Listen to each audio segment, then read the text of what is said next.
এটা দেখছেন, অন্যরা দেখছেন। আমি মনে করি ওনার তো বিধানসভায় লড়ে নারী নির্যাতনের বিরুদ্ধে আওয়াজ তোলা উচিত। কারণ আমরা ঈশ্বরে বিশ্বাস করলেও কেউ যদি চলে যান, গত হন, তাকে তো ফিরিয়ে দেওয়ার ক্ষমতা ঈশ্বর কাউকে দেননি। স্বাভাবিকভাবে আরো অন্যান্য বোন মেয়েদের সম্মান রক্ষা করার জন্য উনি যে উদ্যোগটা নিয়েছেন, আমি ব্যক্তিগতভাবে ওটাকে স্বাগত জানাই। এটা দেখছেন, অন্যরা দেখছেন। আমি মনে করি ওনার তো বিধানসভায় লড়ে নারী নির্যাতনের বিরুদ্ধে আওয়াজ তোলা উচিত।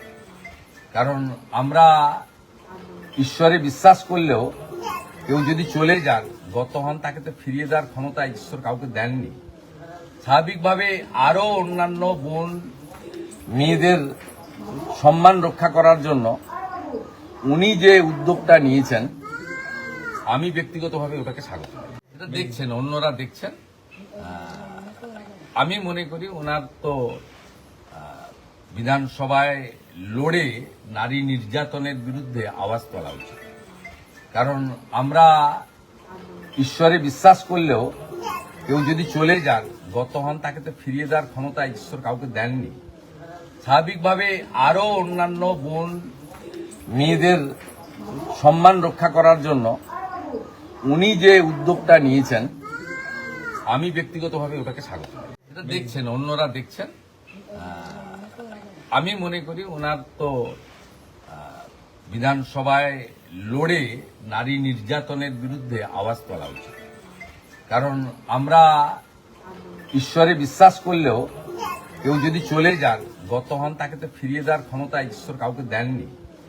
স্বাভাবিকভাবে আরো অন্যান্য বোন মেয়েদের সম্মান রক্ষা করার জন্য উনি যে উদ্যোগটা নিয়েছেন, আমি ব্যক্তিগতভাবে ওটাকে স্বাগত জানাই। এটা দেখছেন, অন্যরা দেখছেন। আমি মনে করি ওনার তো বিধানসভায় লড়ে নারী নির্যাতনের বিরুদ্ধে আওয়াজ তোলা উচিত। কারণ আমরা ঈশ্বরে বিশ্বাস করলেও কেউ যদি চলে যান, গত হন, তাকে তো ফিরিয়ে দেওয়ার ক্ষমতা ঈশ্বর কাউকে দেননি। স্বাভাবিকভাবে আরো অন্যান্য বোন মেয়েদের সম্মান রক্ষা করার জন্য উনি যে উদ্যোগটা নিয়েছেন, আমি ব্যক্তিগতভাবে ওটাকে স্বাগত জানাই। এটা দেখছেন, অন্যরা দেখছেন। আমি মনে করি ওনার তো বিধানসভায় লড়ে নারী নির্যাতনের বিরুদ্ধে আওয়াজ তোলা উচিত। কারণ আমরা ঈশ্বরে বিশ্বাস করলেও কেউ যদি চলে যান, গত হন, তাকে তো ফিরিয়ে দেওয়ার ক্ষমতা ঈশ্বর কাউকে দেননি।